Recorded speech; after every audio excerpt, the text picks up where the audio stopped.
আজ একদম অন্যরকম সহজ চটজলদি একটা মুরগির রেসিপি নিয়ে হাজির হয়েছি। এর জন্য মুরগির মাংসকে নুন আর লেবুর রস দিয়ে মেখে 30 মিনিট রেখে দেবো। কড়াইতে দিয়ে দেবো 2 থেকে 3 টেবিল চামচ মতন সাদা তেল। তার মধ্যে ম্যারিনেট করে নেওয়া মুরগির মাংসগুলোকে দিয়ে মোটামুটি 5 মিনিট মতন ভেজে নেব। এরপর এতে 1 টেবিল চামচ পরিমাণ রসুন বাটা দিয়ে দেবো। তারপর 2 থেকে 3 মিনিট মতন নাড়াচাড়া করে নেব। এরপর একে একে দিয়ে দেবো সামান্য পরিমাণে হলুদ গুঁড়ো, 1 টেবিল চামচ করে tomato sauce, red chilli sauce আর সয়া সস।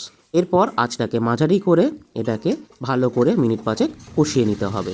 এরপর কাঁচা লঙ্কা আর একটা মিহি করে কোচানো বড় সাইজের পেঁয়াজ দিয়ে ভালো করে নাড়াচাড়া করে ঢাকা দিয়ে রাখবো মাংস সেদ্ধ হওয়া পর্যন্ত।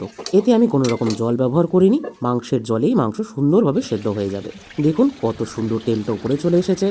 এরপর জুলিয়েন করে কেটে নেওয়া আদা কুচি দিয়ে ভালো করে সব কিছুকে মিশিয়ে 2 মিনিট স্ট্যান্ডিং টাইম দিলেই তৈরি এই মুরগির রেসিপি। বিশ্বাস করুন গরম ভাতের সাথে এটা দারুণ লাগে। আমার তো দারুণ লেগেছে।